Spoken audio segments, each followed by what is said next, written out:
बिस्मिल्लाहिर्रहमानिर्रहीम। अस्सलाम वालेकुम। उम्मीद है आप सब खैरियत से होंगे। तो दोस्तों, आज की इस वीडियो में मैं आपके साथ फैसल इस्लामिक बैंक की एक बहुत ही ज़बरदस्त प्रोडक्ट लेके आया हूं, जिसका नाम है फैसल कार फाइनेंस। क्योंकि आजकल के दौर में गाड़ी जो है वो हर एक बंदे की ज़रूरत है, तो गाड़ियों की बढ़ती हुई कीमतों की वजह से ये हर एक के लिए पॉसिबल नहीं है कि वो कैश के ऊपर गाड़ी अफोर्ड कर सके। बाज़ लोग इंस्टॉलमेंट पे गाड़ी लेना पसंद करते हैं क्योंकि उनकी इनकम इस लिहाज से होती है कि वो इंस्टॉलमेंट इजीली दे सकते हैं, लमसम अमाउंट पे नहीं कर सकते। लेकिन उसमें एक प्रॉब्लम ये आती है कि कन्वेंशनल बैंक जो है, जो गाड़ी आपको इंस्टॉलमेंट पे देते हैं, उनके अंदर सूद का अमल दखल होता है। तो बहुत ज्यादा लोग इसको अवॉइड करते हैं कि वो सूद के काम में ना पड़े। लेकिन इस्लामिक बैंक जो है वो आपको सूद के बगैर गाड़ी प्रोवाइड करता है। उनकी क्या क्या फीचर्स हैं, क्या क्या अमाउंट आपको पे करनी पड़ेगी और उनका एलिजिबिलिटी क्राइटेरिया क्या है, आज की इस वीडियो में मैं आपके साथ वो तमाम चीजें शेयर करूंगा। तो चलें, वीडियो को ज्यादा लंबा नहीं करते, तो मैं आपको डायरेक्ट बताता हूं कि फैसल इस्लामिक बैंक से आप गाड़ी किस तरह फाइनेंस करवा सकते हैं। तो चलें, वीडियो शुरू करते हैं।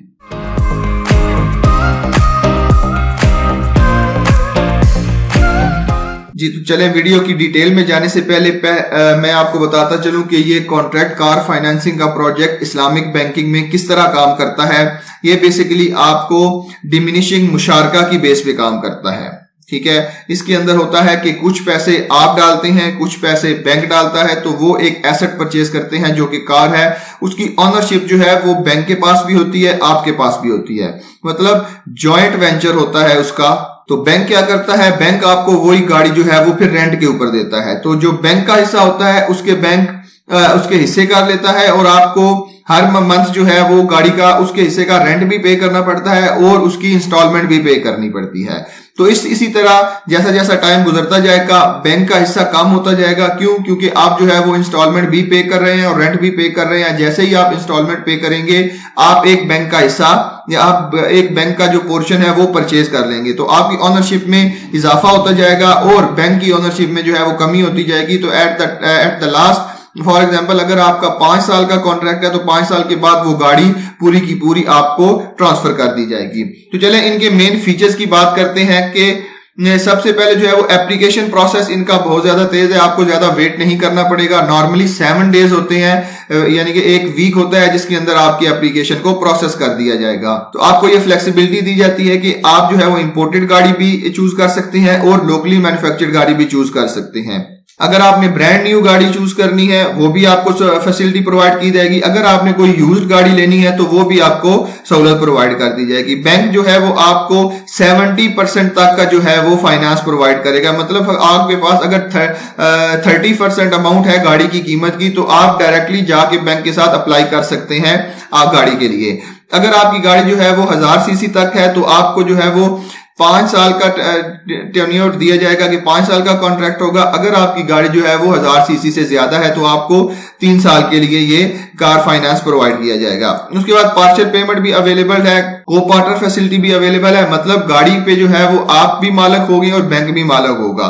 उसके बाद अगर आप गाड़ी को जो है वो अर्ली इन कैश करवाना चाहते हैं तो वो भी ऑप्शन मौजूद है। उसके बाद उसकी तकाफुल मौजूद है, मतलब इंश्योरेंस मौजूद है। उसके बाद आपको ट्रैकर की फैसिलिटी प्रोवाइड की जाएगी और जो आपकी इंस्टॉलमेंट जारी होगी वो गाड़ी की डिलीवरी के बाद होगी। नॉर्मल कन्वेंशनल बैंकिंग में जो है वो जब आपकी गाड़ी बुक कर दी जाती है तो आपको जो है वो इंस्टॉलमेंट देनी पड़ जाती है। लेकिन इस्लामिक बैंकिंग में ये होता है कि जब गाड़ी आपके हैंड ओवर की जाएगी तो वहां से आपकी इंस्टॉलमेंट शुरू होगी और कोई भी प्रोसेसिंग चार्जेस नहीं है जब तक कि आपका फाइनेंस अप्रूवल ना हो जाए। मतलब डॉक्यूमेंटेशन के कोई भी चार्जेस नहीं है। और अगर आपको कोई गाड़ी 9 साल पुरानी गाड़ी आपको पसंद आई है तो तब तक आप वहां तक आप गाड़ी परचेज कर सकते हैं। मतलब 9 साल से पुरानी गाड़ी जो है वो परचेज नहीं कर सकते।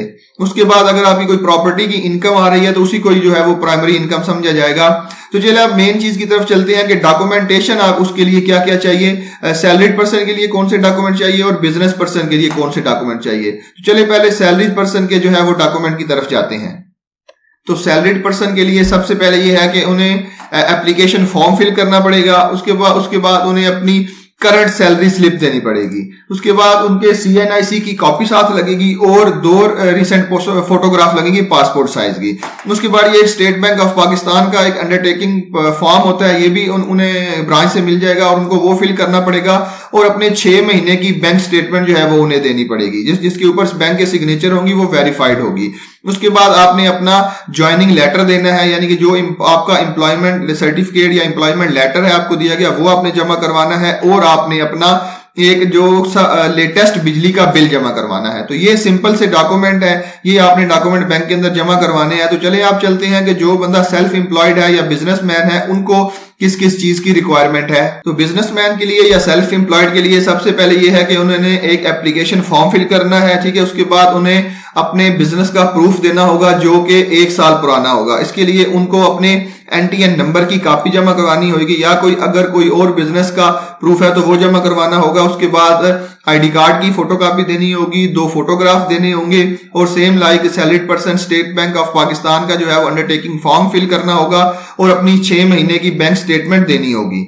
उसके बाद जो है वो उन्हें अपनी प्रोफेशनल डिग्री देनी होगी, यानी कि membership of applicable professional body. For example अगर आपके सेल्फ एम्प्लॉयड है तो आपके जो है वो चैम्बर ऑफ कॉमर्स के साथ आप रजिस्टर्ड होंगे, उनका जो है वो सर्टिफिकेट आपको जमा करवाना पड़ेगा और उसके बाद अपना लेटेस्ट बिजली का बिल जमा करवाना पड़ेगा। ये क्राइटेरिया जो है वो सिर्फ और सिर्फ पाकिस्तानियों के लिए है, जो पाकिस्तानी यानी कि अभी अवेलेबल है पाकिस्तान के अंदर, वो ये कार फाइनेंस अवेल करवा सकते हैं। और सैलरीड पर्सन की कम से कम इनकम जो है वो 30,000 होनी चाहिए। कॉन्ट्रेक्चुअल जो एम्प्लॉयमेंट है उसकी सैलरी जो है वो 50,000 तक होनी चाहिए और अगर बंदा सेल्फ एम्प्लॉयड है या सेल्फ बिजनेस करता है तो उसकी सैलरी जो है वो 40,000 तक होनी चाहिए। अगर आप अब जो है वो एज लिमिट की बात करते हैं, जो सैलरीड पर्सन है उसकी एज जो है वो 25 ईयर से लेके 65 ईयर तक होनी चाहिए और जो बंदा अपना बिजनेस करता है यानी कि सेल्फ एम्प्लॉयड है उसकी एज जो है वो 21 ईयर से लेके 70 ईयर तक होनी चाहिए, 70 साल तक होनी चाहिए। तो ये बेसिकली मेन उसका क्राइटेरिया था कि किस तरह आप जो है वो car finance Faisal Islamic bank से कर सकते हैं, उसके तमाम डॉक्यूमेंट क्या क्या फीचर्स अवेलेबल है, किस तरह ये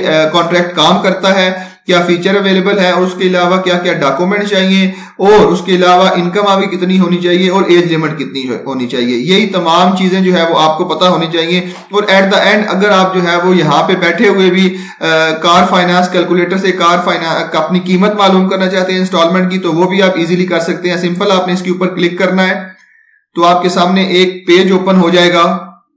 तो यहाँ पे आपने जो है वो कार की वैल्यू लिखनी है। फॉर एग्जांपल 30 लाख की आपकी गाड़ी है, आपने लिखना है कि आप सैलरीड पर्सन है। फॉर एग्जांपल मैं ये लिख देता हूं और आपने जो है वो कितने साल के लिए ये गाड़ी लेनी है, 5 साल के लिए लेनी है, तो आप जो है वो डाउन पेमेंट कितनी कर सकते हैं, फॉर एग्जांपल 30,000। तो ये चीजें आपने सिलेक्ट कर लेनी है, तो आपने सबमिट का बटन दबा देना है। तो ये इसके बाद आपको जो है वो पूरी की पूरी इंस्टॉलमेंट की हिस्ट्री आपकी जो है वो आप इधर ही कैलकुलेट कर सकते हैं। तो आई थिंक इसमें जो है वो इंटरनेट में कोई प्रॉब्लम है या इस पेज में कोई प्रॉब्लम है, ये रिजल्ट शो नहीं कर रहा। बहरहाल तरीकेकार यही है, आप जो है वो खुद भी ट्राई कर सकते हैं।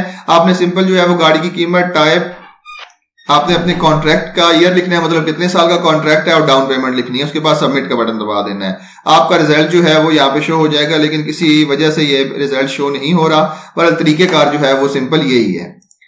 तो उम्मीद है आपको आज की वीडियो पसंद आई होगी और आपको तमाम डिटेल क्लियर हो चुकी होगी कि किस तरह आप फैसल बैंक से फैसल कार फाइनेंस अवेल कर सकते हैं। तो मिलते हैं इसी तरह की एक और इंफॉर्मेटिव वीडियो के साथ।